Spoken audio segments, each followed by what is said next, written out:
All right. We are live. Mike Robertson, welcome to the future of fitness, man. Hey, thanks for having me, dude. Pleasure to be on. Excited to chat with you again. Always a good time. Yeah. Future of fitness here, as in, there's, the technology advancements and things like Sure. that and investments raised and all that. But really, like where the rubber meets the road is coaching. Still, Yep. we can have great apps. So what are they trying to do? They're trying to replicate coaching, right? Right. So it's still how we motivate people and how we create change. And I think it's a really powerful thing. And you, man, have 23 years now of experience Yeah. in the fitness industry. You got me beat Yeah. there, that's for sure. Yeah. You are you're the founder of Robertson Training Systems. You have a great podcast. I was looking through it over the past few weeks in preparation, but the physical preparation podcast, and you just celebrated over 400 episodes. So congratulations, man. That's a grind. Thanks, And man. you also have a coaching certification. So there's a lot of depth to you, Mike. And maybe Yeah. you could start There's a off lot by going on. give us your background, man. How would you kind of give your origin story? Yeah. So I always tell people, well, look, first off, when you say 23 years and I start to realize I'm older than a lot of the people that I coach, like I've been coaching longer than the people that I'm coaching have been alive. That makes me feel and sound really old.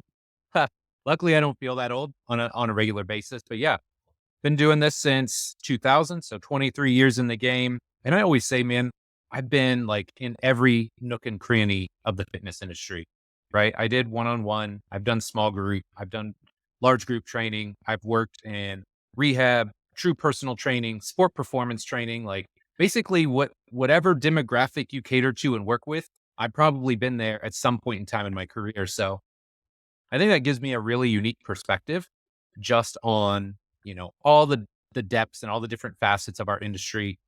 And then the other piece too is I've always joked around. I feel like I live this double life, right? Because I've got like the brick and mortar business. I've got the gym, iFast, which Bill Hartman and I co-founded 15 years ago. So we've been doing that for quite some time. And then, yeah, there's also like the content creation side of all this. So probably started that way before I should have, if we're being honest. I started writing articles in 2001. I was still a master's degree student and just felt compelled to like give back. I don't know if it's like the teacher that's wired in my DNA. My dad was a professor for like 35 years. My mom taught horseback riding. So I don't know if that's part of it, but I've just always felt compelled to share what I've learned. So I started writing articles in 2001, did the whole T Nation thing, spoke on Perform Better in these big like seminar circuits. And then, yeah, just I've always found ways to create content and give back. And now, articles, podcasts, like you alluded to, videos, courses, like I just do a little bit of everything. And maybe kind of like you, I've just got like a little bit of ADD that always keeps me going down these different rabbit holes. But yeah, I don't know. I just find that incredibly rewarding. Like I kind of check the box of working with people and the human interactions when I'm in the gym. And then I get to go home and I get to leverage that and hopefully influence other trainers and coaches with the content that I create. Mike, why? I'm just curious. What you said you started content too early, possibly. Like, Yeah. why? Why do you think that is? Uh, because look, I didn't know what I didn't know. Mm, Right. Like, I mean, again, think of the timing in 2001. Basically your primary influences until the year or two before that, because there was no T Nation until like 1999. It's muscle and fitness, it's flex, it's maybe the what I'd learned in my year of graduate study in the biomechanics lab at Ball State. So I didn't know what I didn't know, and I didn't have enough practical experience at that time. I definitely didn't have enough reps as a coach. So it's always funny to look back and reflect on some of those old articles and just think, wow, okay. You can kind of put yourself in that mindset of this is where I was at. This is what I was thinking. But yeah, being able to reflect on that 20 some years later, pretty cool. Pretty cool. yeah, yeah. It's interesting. I mean, I think it's part of the journey, though, right? Of creating For sure. content is like you. I always joke like I never want to go back and listen to my first 10 podcast episodes. I just don't. Right. I have no interest, but they had to happen, right? It's Yeah. just part of the building brick, the bricks that you build the whole building with. And yeah, it's really interesting. And you've, with all the populations that you work with, Mike, I mean, I don't want to ask you like the Sophie's Choice question here, but I will. Like, who do you have a favorite population that you like working with? Is it the pro athletes? Is it the Gen Pop? Is it 65 plus? Like, who is it? Yeah. So at this point in time, I've really come full circle. Like I grew up loving basketball. Obviously, you can see the shirt, the iFast basketball shirt. Yep, and the hat. Man, I grew up and insert Indiana joke here, right? Because people here are like psycho about basketball. And that's how I was. Again, like mid 90s, there's no internet. Really, video games are just becoming a thing. We had 4 channels where I grew up, so we didn't even have cable. And so I played a lot of basketball. I was obsessed with basketball. And, like most people, you realize, wow, I'm okay, like 5'11" with an average jump shot. I'm probably going to play in college, and I'm definitely not going to play professionally. So the next best thing is getting into coaching.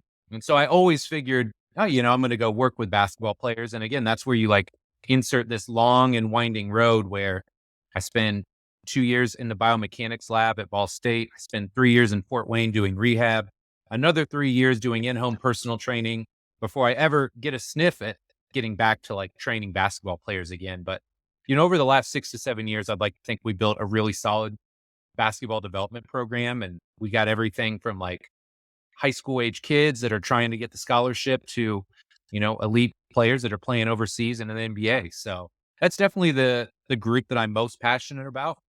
But again, double life. Kind of talked about this. Like in the gym, that's who I train the most. But then when I do my online coaching, it's a lot of people that look and move like me, right? 30s, 40s, 50s, maybe a little wear and tear on the tires, and just trying to like play the longevity game. I think that's where so many of us are at right now. It's like, hey, feel pretty good for 45, but how can I feel this good at 55 or 65? So that's kind of who I train online these days. But definitely, if I could like just hone in and like 24 hours a day, just train basketball, I'd be pretty darn happy. Yeah. It's an interesting segue. I want to talk about longevity. I think it is really popular. And, gosh, man, I just turned 47 and longevity is really on my mind, right? Is I Sure. want to be able to do the things that I love for a long time. I want to be able to, health span. Peter Attia's book just came out. For Starets sure. came out with their book. It's just everything longevity is like the topic. So when you look at the category, right, for lack of a Mhm. better term, of longevity training, what stands out? Like what is different about it? Do you think it's here to stay? Is it a trend, a buzzword? Like, yeah, give me your overall thoughts. I do think it's a buzzword. And I think, we are cresting the wave, but I think the wave is not going to fizzle out anytime soon. I really feel like this is like just like a total mindset shift that we're seeing within our industry and just within human beings in general, right? As medicines evolve, as training is hopefully evolving. And it's funny you asked this because literally last weekend, Luca, Joel, and myself did like a virtual summit on this very topic because I think it's very top of mind. And from a training perspective, something that I've talked about for at least the last decade now is this idea of training like an athlete. Hmm. And early on, I was like ridiculed for this, right? Like the internet trolls are like, oh, what are you going to do? Have grandma jump on a box? And like, no, obviously not. But Grandma Betty needs power development, right? She needs strength development. So when I talk about training like an athlete, I just think about creating a more well rounded human being. And you and I came up in a day and age where we were very influenced, probably either by one of these two, either by bodybuilding magazines and bodybuilding training or powerlifting training, which was very strength focused. And so whenever you skew all of your training and all of your development in one direction, I liken it to a bike wheel, right? And in a perfect bike wheel, all the spokes are kind of even, right? You've got power, strength, conditioning, mobility. Well, now if you take that and you focus all your time and energy on one physical quality, well, now that bike wheel doesn't turn very well. So that's kind of what I'm alluding to here. You got to be more well rounded in your approach. And especially as you age, if you want to do powerlifting and get stupid strong or get super jacked when you're young, that's great, right? I think we all have those phases and you need to go through that. But as we age, and if we want to play the longevity game, you just got to be more well rounded in your physical development, and your training needs to reflect that. When it comes to longevity training, where do you think if you use, I've loved that analogy. Like if you look at the bike wheel and the spoke, like Yep. what spokes are people ignoring the most? Well, again, maybe this is my bias, but I think strength is the one that always gets pushed the most, with those other three getting kind of pushed to the side, right? So, power development, I think a lot of people either ignore or just forget about altogether. Conditioning, thankfully, for guys like Joel, are pushing that and starting to show like, look, there's like a ton of research out there now that shows like improving your VO2 max is directly correlated to your lifespan. So how long you live, if you can increase your VO2 max, direct correlation to your lifespan. So that's pretty cool, right? So conditioning and then mobility. It's just not like something you go in the gym and that most people are excited to do. There's just not that enthusiasm like, oh man, I'm just going to go really get limber today. Most people aren't excited about that or, oh man, I'm really going to get this great stretching session in before I go to bed. Like it's not sexy. It's not exciting. But if you can put more emphasis on some of those other facets of physical fitness, I think it really pays dividends in the long haul. Yeah. I mean, personally, the mobility and the stretching, I freaking hate it. Right. Yeah. It just, to Yeah. me, it feels like a waste of time. Most I guys know it's do. not. Yeah. Yeah. Most guys do. It's like I feel like a lot of women, for whatever reason, and again, this is just my perception and the people that I've trained, mobility training is much better received from a lot of the females that I've coached over the years. Like intuitively, it makes sense. A lot of the guys, I don't know if it's just the way they're wired, if it's their bias towards the weight room or getting strong. It's just a lot harder to kind of push that envelope. Generally, they become a lot more receptive if they've had an injury. And I hate that it comes to that, but you tweak your back or you do something to your knee, all of a sudden you're like, oh, okay, maybe I need to put a little bit more emphasis on this whole mobility thing and making sure my body moves and feels good first. Yeah. Yeah. I know. I know. Uh, Preaching yeah. to the choir. I know you. Yeah. I know. It's just me self-reflecting. Um, the power thing is really interesting in longevity. And as I was telling this morning, I was moderating a panel, and not a panel because it was just Sam Miller from Proteus, but one of the stats he threw out there was that, we lose as we age 10% of our power every 10 years. Right. Yeah. Yeah. And, and he mentioned that's a huge deal for longevity, but it didn't really get into why. Like, I Mhm. mean, what are your insights into why power is important for aging well? Yeah. Well, first of all, like when we talk about falls, a big part of falls comes from one, balance, right? And then number two, that ability to stop and break yourself effectively. That's a power related function. So Interesting. that's something that I never thought of it in that way. But like if you can like reposition your foot and stop yourself and nothing else, you can at least break that fall. So it's a little bit less traumatic, right? But I think when you just look at it from I don't want to say evolutionary, but kind of like from a cost perspective, like Joel and I were talking about this. If you think about it, like your 2B and 2X fibers are the most metabolically costly, right? So if you're not using them and if you're not training them, your body's like, oh, well, these are like kind of a pain in the backside, right? Because I have to like fuel them and oxygenate them. And like, if they're not doing anything and you're not training it, you're not getting what you need to out of it. So your body's just going to be like, okay, I'm not going to worry about those. I'll focus on these other fibers that are more efficient and more effective in nature. So when you start to think of it from that perspective, it's like your body's always doing this like cost benefit ratio. If you're not using those muscles, why supply it with oxygen and nutrients and all of those things? And so when Joel explained it to me like that, I'm like, oh, like that really makes sense. And then if I'm trying to explain it to my clients, they probably don't want to hear that kind of explanation. It doesn't resonate with them. So when I'm talking to a client, it's like, look, it's just very simple. It's the use it or lose it phenomenon, right? If you're not training specifically for this, you're not going to get better at it. It's like you wouldn't never go in the weight room and strength train and expect to be stronger. So you strength train to get stronger. If you want to be more powerful or more explosive, you need to train for power. And again, I always try and explain it like this as well.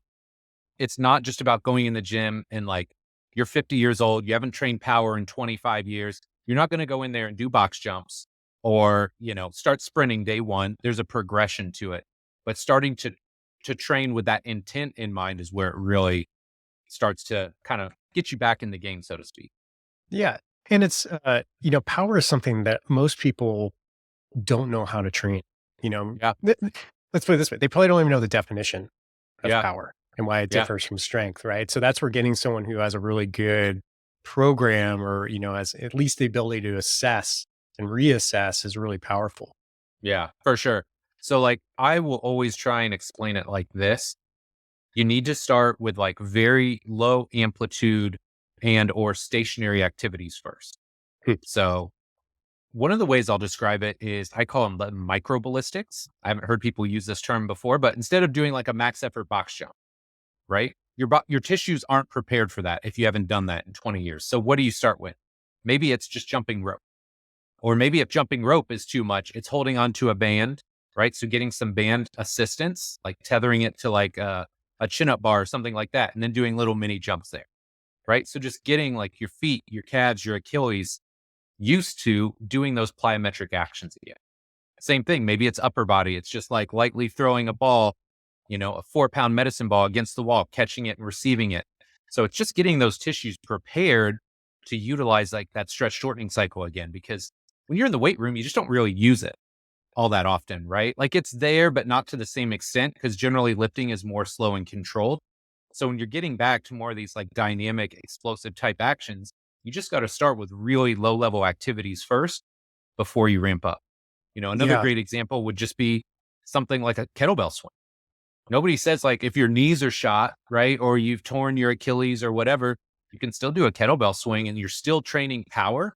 You're just not necessarily leaving the ground. So it really comes down to being more creative in the way you set up the program and then following this like really smooth, seamless progression, meeting them where they're at to start and then building them up to wherever they want to Awesome. One of the things that I remember when you, Joel Jameson, and I recorded the Morpheus radio podcast, which was a short-lived project, but really fun go. Yeah. nonetheless. Uh, Yes. the we talked a lot about breathing, and that was something Hmm. that Joel really leaned on you for your Yep. expertise and what you've done in that realm. And breathing now obviously has become a little bit more popular over the past few years. There's been a couple big Sure. books that come out, things like that. But give us some insights, from the base level. Like, why is breathing so important to you when you're working with your athletes and your clients and everybody that you work with, and how, maybe give us a high level of like how you incorporate it. Yeah. Great question. So I think two of the things that make maybe the programming style that I use or Bill, or just the way that we've kind of cultivated at iFast unique is we almost bookend your session with some sort of breathing activity. And it's not true across the board 100%, but in most cases, we'll use a breathing activity pre-workout. And the goal there is to optimize your body position. So I just think of this as a more sophisticated approach. Like if you remember back in the day, we do like stretching and strengthening, right? I'm going to do this hip flexor stretch and then I'll do a glute bridge and you're trying to control pelvic position. Well, maybe that works, but we found that breathing activities are a little bit more effective for helping cement and dial in a good posture or a good position. So if you've got that client or athlete that's got like that big anterior pelvic tilt, or they got that big curve in their lower back, maybe we're going to do some breathing exercises to try and get their hips back underneath them, right? Create a little bit of space in their lower back so that when they go into their training session, they're in a better body position to start. So I think pre-workout, we're trying to optimize like their body position. And then at the end of the session, I'm not so worried about biomechanics, but I'm definitely thinking more like autonomic nervous system, right? So we've got fight or flight. You probably just lived there the last 60, 75 minutes because you've been crushing weights and doing sprints and all the things you do in a gym. So to try and come back down and kickstart the parasympathetic drive, we're going to do some recovery breathing. And generally that's just 3 to 5 minutes. It could be something simple like crocodile breathing, or it can be even easier, like just going and putting your booty up against a wall, put your legs up, right? So they're resting on the wall, just kind of cover your eyes and chill out and breathe for 3 to 5 minutes. But it's that idea of feeling good before you walk out of the gym and like kickstarting that parasympathetic process. So you really start to think more about recovery and getting ready to recover for that next session. So that's kind of the way I bookend workouts. And I feel like it works really well for us. Yeah, I love it. I've been doing more of the towards the end, right? And I think this is Hmm. something that anybody who does CrossFit, like, listen very carefully. Don't just like throw yourself on the floor or down some stairs in a workout and then just leave and get in your car. Like, you really Right. need to down regulate. And that, Yeah. man, that's like some become some of the favorite parts of my day.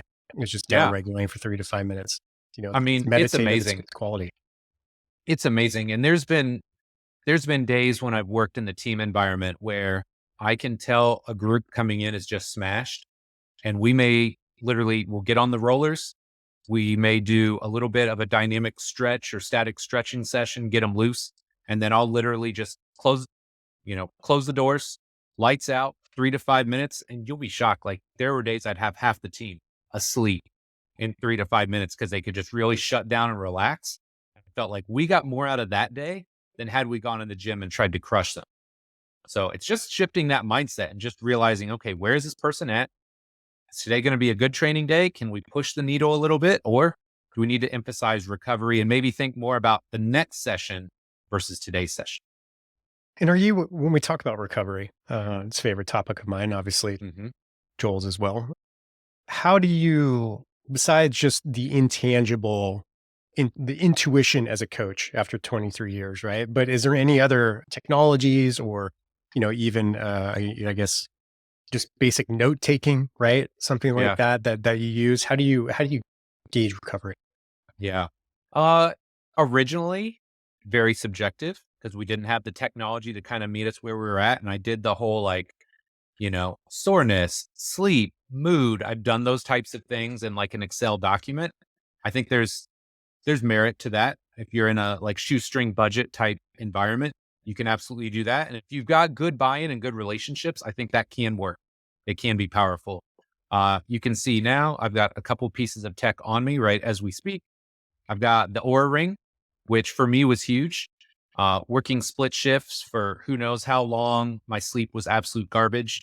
Uh, and so I needed a form of accountability and just sleep tracking, right? And we know like these aren't perfect, right? They're not true sleep trackers. They may be more proxies, but if you have something, right, and you're going to be consistent about it, I think it does help. So at least I get feedback on how much I slept, approximations for deep and REM sleep, that sort of thing. I think that's very helpful.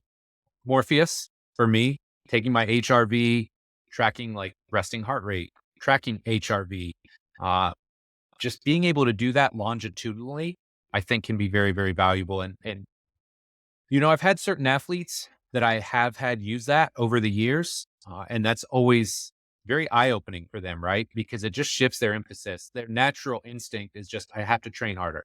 I've got to train more. And so now when you can start to show them, look, there's like a yin to the yang.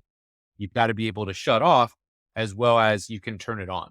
And that's with high performers. Honestly, that's the harder part of the equation, right? Like the drive and the output is not the issue. It's more, hey, okay, now you're done working out. But when you go lay in bed and your brain and your body are still telling you it's time to work out, like that's an issue. And that's when you start to see like the compromised recovery. And I think some of the issues, more the wear and tear that you see over the course of a career because they're just not recovering as well as they should. Yeah. It's so fascinating. There's still a lot of people who are like anti-wearable. They're like, oh no, it does Yeah. more harm good if it, screws with people's psyches and it makes them. I'm like, that's not a tech issue, right? Yeah. That's just a relationship with the technology issue. I mean, I've been using all types of wearables for like 5, 6, 7 years now, maybe. Yep. More Yep. longer than that. Like, what was the first HRV one where you had to lay in bed Oh, for there was like like the iFleet. I remember that. And then Joel came out with Bioforce. I don't know. What was that? 8, 9, I 10 think years ago? I don't know. It's yeah, been a more than that. while. I think it was it was like 2 yeah, it was a while ago. Anyway, I've been using this for a long time, and it's just insights, right? It's like, you have to understand that it's not if it makes you anxious because you have a bad recovery score, Yeah. right? Then Yeah. deal with that, Huh. right? It's not the Yeah. tech. Where do you Dude, stand on, like, people are dude, still a little bit against it? this is such a great point. And I actually worked with a nutrition coach a couple of years ago. Shout out to my guy, Trevor. Uh, but he gave me this great insight towards the scale that I think works incredibly well here to like wearable tech. And he said, your goal is to become like emotionally untethered to what the scale says, right? Because let's say you're trying to like cut weight and naturally you're like, oh, yeah, I should be down today. I should be down today. So then if the scale is up, well, now you're like emotionally charged and you're like, no, and you need to untether yourself from that. Like just be objective about it. If you're up, okay, reflect. What did I do different yesterday? Well, my macros were great, but I had more salt or I drink a bunch of water. Like maybe it's just water weight. When you can be objective about it, then it's way easier. And I think wearables and tech are very similar, right? Like if you're going to let it drive you emotionally, that's a problem versus being able to step back and just be objective about it. Okay. Oh, wow. My recovery is trash today. Why is that? What did I do yesterday or the last couple of days that have driven this number down? And so I think that's the way you have to look at it is just becoming emotionally unattached or untethered to the score and just look at it more as like this unbiased. It's not lying to you, right? It doesn't have emotions. It's not trying to make you feel bad about yourself. Right. So Like, just get away from that mindset and just, how can I use this to make better decisions and better choices in the future? I think if you can do that, then ultimately you're going to be way happier and way more successful using tech. Yeah.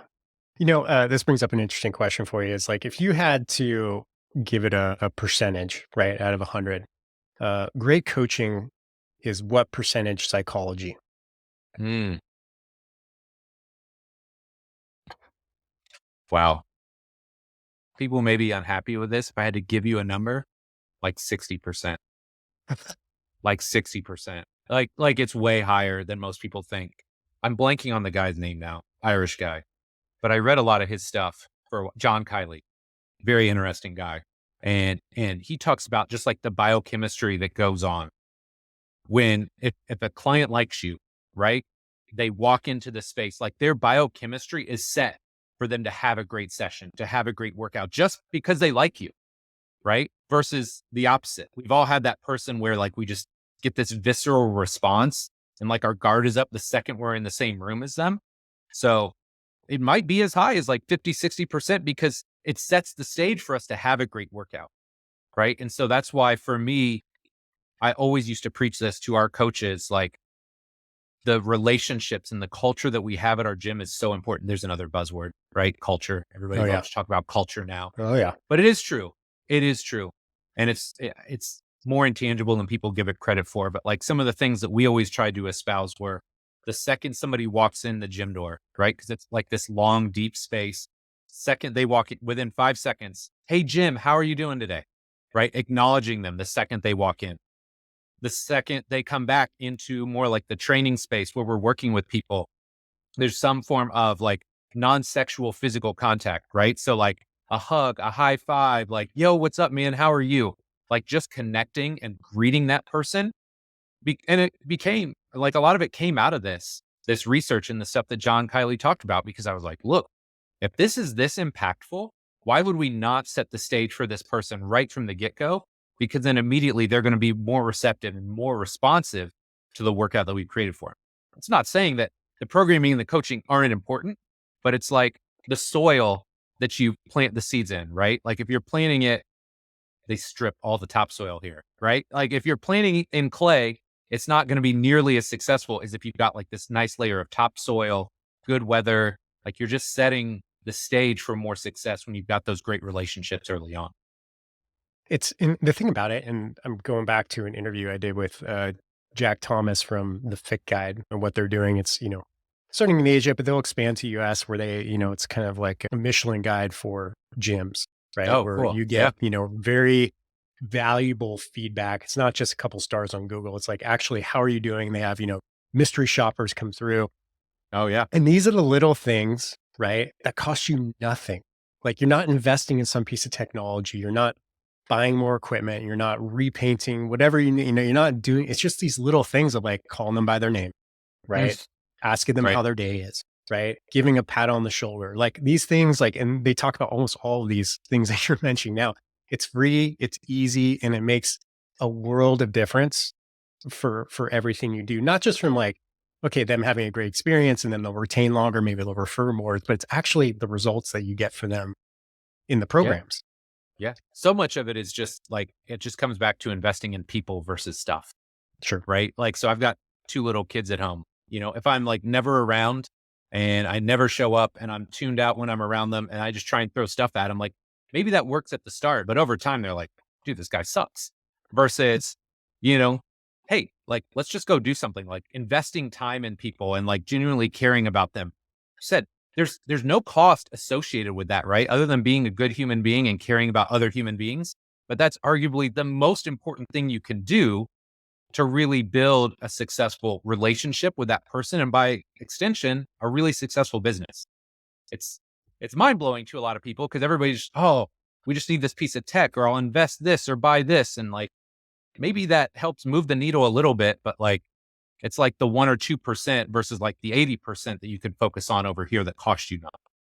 Yeah. Beautifully said. So bandwagons, right? I go Oh. through your content and I really, I really enjoy it's really easy, right, to get on these bandwagons as a coach or an industry professional practitioner, whatever you want to call it. Um, when you're when you're raising the flag on bandwagons, maybe you could give us some anecdotes as well as like things you've seen come and go, people who've jumped on bandwagons and maybe they regret it later on, certain things. And maybe how do you know if it's not a bandwagon thing? Maybe it's a legit, tool or resource. Like give us some insights onto that because this is a really fun topic. Oh my gosh, yes. Well, look, I've been around long enough to see like a lot of these things come like full circle, right? So like, here's a great one. When I was coming up, if you walked into a weight room, there's maybe 2 racks over in the corner. There's a dumbbell section, and then there's just a wall of machines, right? Like every selectorized machine known to man. And then we went through this phase for like at least 15 years where machines are ridiculed, right? Machines have no use. Oh, I hang my jacket on it and that's the only use that it gets. And now we're coming full circle again to where people are finding uses and applications for machines and selectorized training. So I think most things go through this life cycle. It becomes really evident when you stick around long enough, you start to see them, right? So let me give you another example I think is incredibly relevant. Kettlebells. Okay. So when I first started training, there were barbells and there were dumbbells, and that was really about it. And then mid 2000s, you know who, Pavel comes on, and I love Pavel. He's an amazing human being, an amazing instructor, a wealth of knowledge. He comes on and he introduces the kettlebell. Right now, people have all kinds of thoughts about this because sometimes it's the marketing of the tool that's the most annoying, right? Like there Mhm. was a lot of marketing and a lot of hype behind that. But if you talk to Pavel about training and about the kettlebell, I mean, we talked one day at one of the RKCs and he's like, look, yes, I'm passionate about kettlebell training, but kettlebell training is just a vehicle to teach people how to strength train and move more efficient. Right. And I was like, that is brilliant, right? So what I found in a lot of cases is if you go to the person at the top of the food chain, they're like super like normal and realistic about like how to use the tool. It's the people a notch or two below that don't have like that experience and that perspective that just become zealous. Right. And so like the kettlebell is the only tool I'll ever use ever again. And like, they're so like blinded and myopic about the way they approach these things. Those are the people I think ultimately turn people off to an entire system. But I mean, like, let's think about it, right? So we've had like selectorized training. We've had functional movement. I'll put that in air quotes because good luck defining functional movement. There's been kettlebells.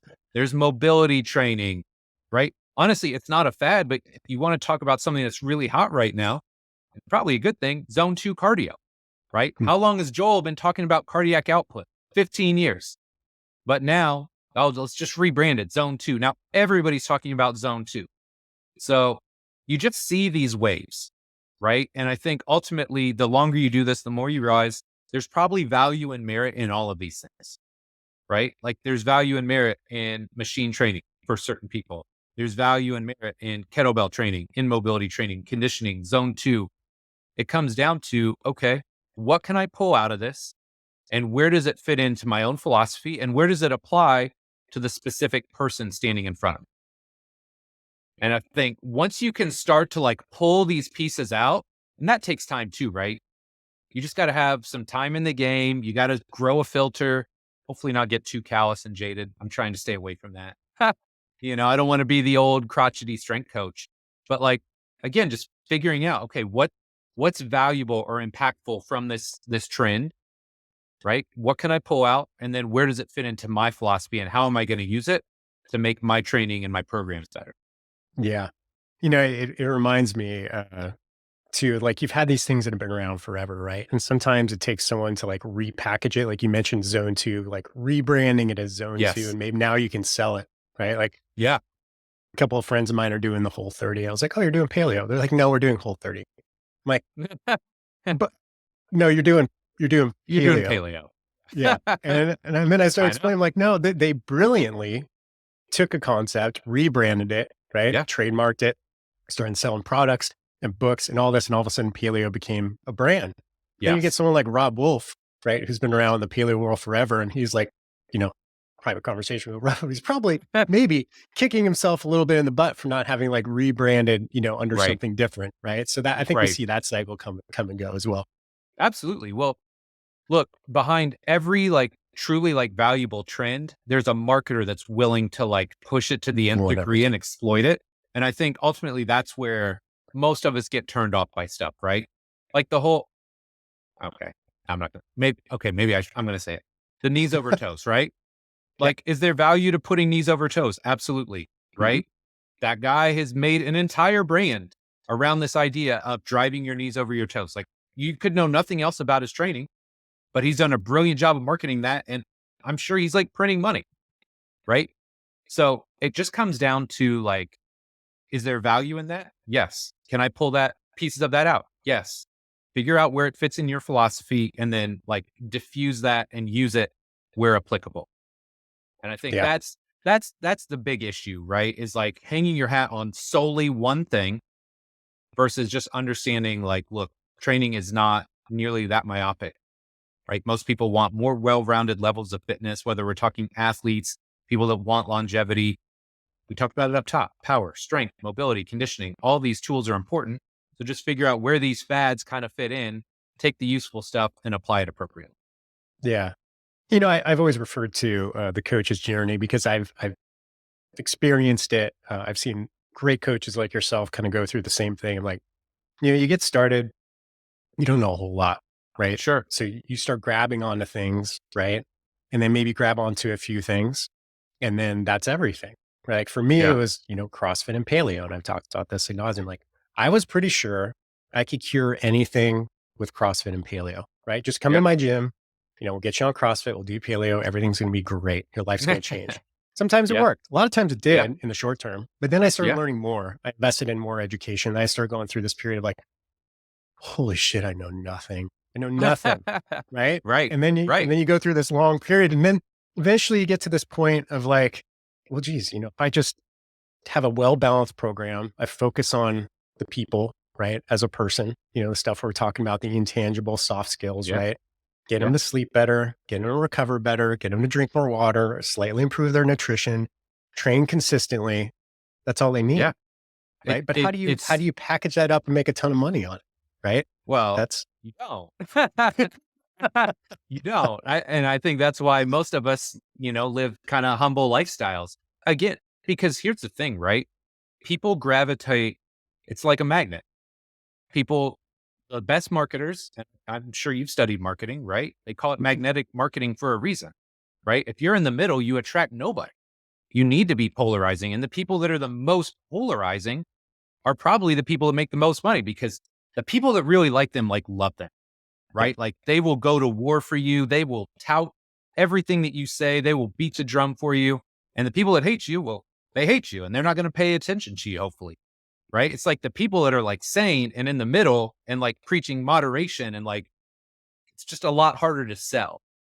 So I think that's where it comes down to, okay, now you have to do those intangibles so much better, right? You've got to be able to write really good programs. You have to be able to coach and cue at a savagely high level. You got to be able to connect with all of these people and find ways to make them feel like they are your number one client, right?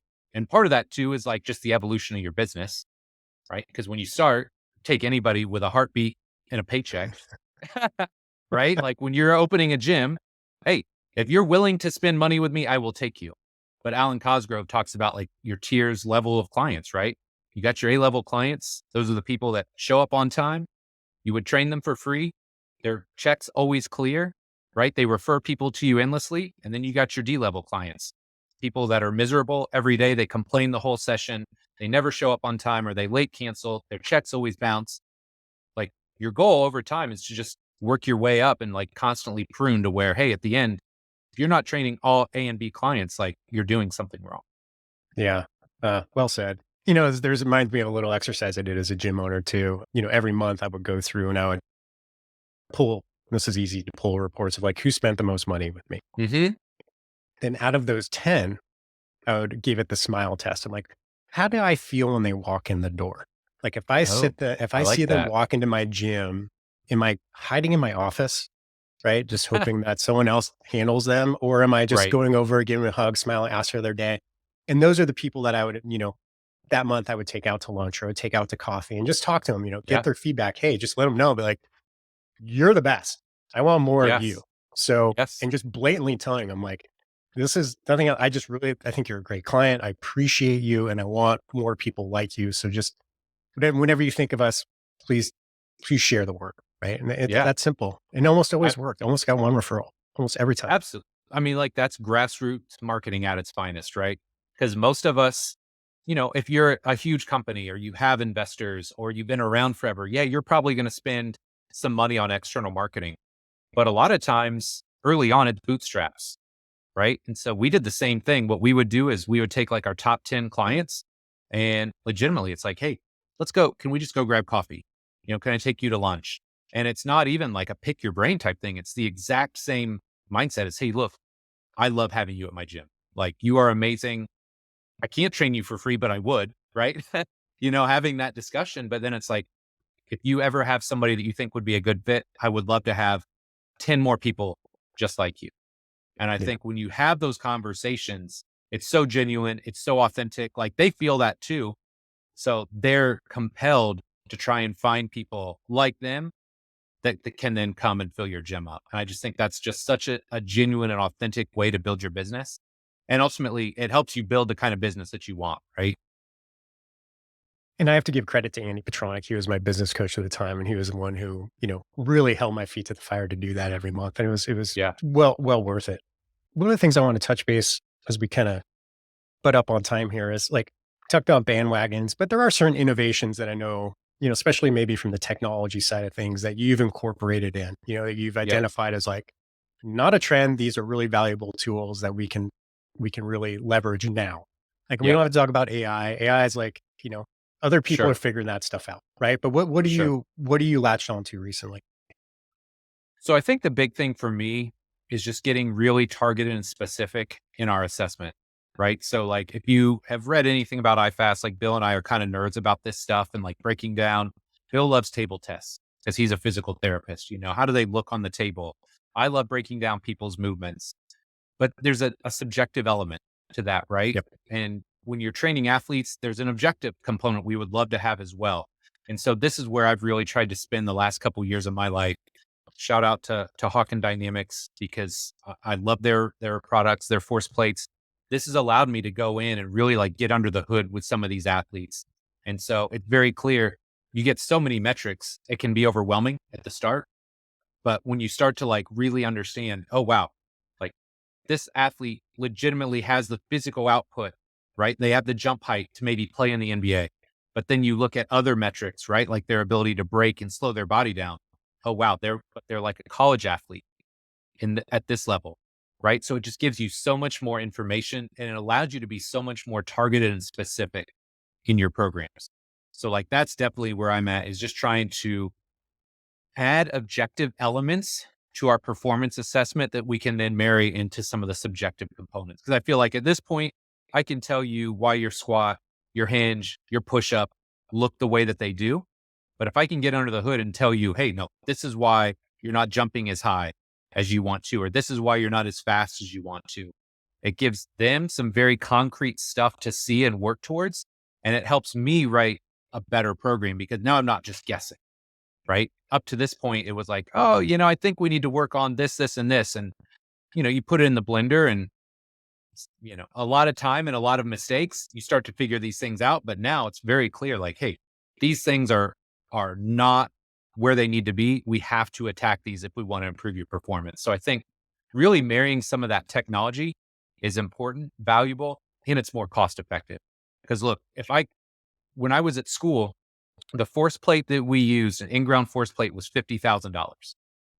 So, needless to say, that's out of most small gym or small business owners' budgets. You can get force plates now for $5,000. So, it's literally 10% of the cost. And then when you think about how you can use that to drive revenue, right? Like, hey, I'm going to do performance assessments just as a standalone. I'm going to use it as part of my onboarding process. I'm going to use it as part of my reassessment and my training process. Now you start to think about, oh man, oh, these pay for themselves over the course of a year or two. But I think the cost effectiveness is part of it too. And that's the beauty of the technology and the innovation is now costs are coming down. So it's far more reasonable for the average gym owner to invest in some of these pieces of tech. Yeah. Yeah. We got to get your hands on a Proteus. Like that's, Yeah. That's, Hey man, it's gonna blow your mind. I'm down. I think it's Sam. Sam is the Yeah. CEO, right? President. Yep. Yeah, I think he's going to come on the show at some point. So yeah, I can't Beautiful. wait. I'm so obsessed with that right now, and I think that's one of the coolest things for us as strength coaches is really trying to find ways to objectively demonstrate that we're doing what we want to. Right? If you think about it before, how do we demonstrate our worth? Oh, well, their squat went up. They're Yeah. power cleaning more, right? And we know those things don't always correlate to the field or to the court. So now I think we're just able to track and measure tools that are far more effective for our athletes. Awesome. As we wrap up, you have a program design mentorship coming up. Yes. Tell me Yes. about that. Like why, number one, Yeah. and then what is it? Yeah. So the program design mentorship, I just think of it, there's like three levels to the stuff I offer, right? Like free stuff, which is articles, blogs, podcasts, videos, all that good stuff. There's the cert, which is kind of like the next level. And then the mentorship is something that I ran for a couple years. And then as I built the basketball piece of the business, that just took a lot of time and energy away. So the program design mentorship is basically like your master's level or PhD focused on programming. Because I mean, I've talked to so many people about program design over the years, from people like the interns, right, that have never written a program and they write their first one with us, to people that have been doing this 20, 25, 30 years. And almost universally, people are not confident in their ability to write a good program. So that's why this is something I felt compelled to bring back. And basically, we just tear it down into like 6 months of very focused content. Like the first month is all just about really understanding movement, right? Why do people move the way that they do? What are the common compensations you see? What are some people get scared when I talk about this? What are some of the physical principles, right? When you start talking about physics, people are like, oh, and they roll their eyes. But like, physics are important. If you don't understand foundational physics, you can't understand movement. So it's everything from that to like sets, reps, periodization structures. How do we write various strength training programs? How does conditioning fit into all this? So it's really just like these nuanced, like focused blocks of learning about the various elements of program design. And then at the end, trying to understand, like, how do you bring all this together? Because you can write a really good strength program and then you start learning about conditioning and you just write a full conditioning program, and then mobility, it ends up looking like Frankenstein, right? It's like this collection of parts. So helping people understand, how do we bring all these pieces together to write this really like seamless and cohesive program? So yeah, we'll be bringing that back in 2024. But yeah, man, we got a group rolling right now. They're a great group. They're excited to learn. And it's a lot of fun because I don't take very many people. Generally, it's like 10 to 12 people. So it's very small, very intimate, and just trying to help these people become absolute savages with their program design. I love it, man. I love it. And what a great experience. I mean, just doing those small groups like that, you just learn so much more, I think so and too. just the feedback and the interaction and the a little bit easier to be vulnerable, right? Too, because we Yes. all know that that's a big part of the learning process too, especially in the coaching industry where there's a little bit of ego here and Oh, there. absolutely. And I think we all start with that, right? Even if Hmm. it's not there, we kind of fake it, right? Put up that hard exterior. And I think that's one of the things, that's a sign I think you're evolving as a coach, is when you can really start to be more vulnerable and understand, hey, I don't know all the things here. Got blind spots and weaknesses. And when you can start to be open and honest about that, that also opens the floodgates to really leveling up as a coach as well. Yeah. And one thing I noticed about you, and this is something that Kelly Starrett brought up in an interview like a year or two back, but coaches who are on that journey, right, that I mentioned, kind of got to the point of like maturation. Hmm. Rarely do you see these people tear other coaches down, ever, Almost never. Almost never. never. Right. Right. Yeah. And that's really important because it's like you appreciate the body of work. Maybe you disagree on a principle or two, Yep. right? But overall, you just have a ton of appreciation because you've gone through it already. And I think Yeah. that's, people who are starting to kind of go through the coaching world, like that's really important. Like you don't, if you're tearing someone else down, it just means you're really insecure in what you're doing.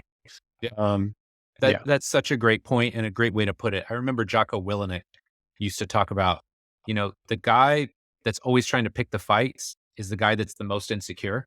right? Yeah. Like the guy that knows how to handle himself, has trained martial arts for like 10 or 15 years. They're strong and fit. Guy's never trying to pick fights, right? He's actively trying to avoid it.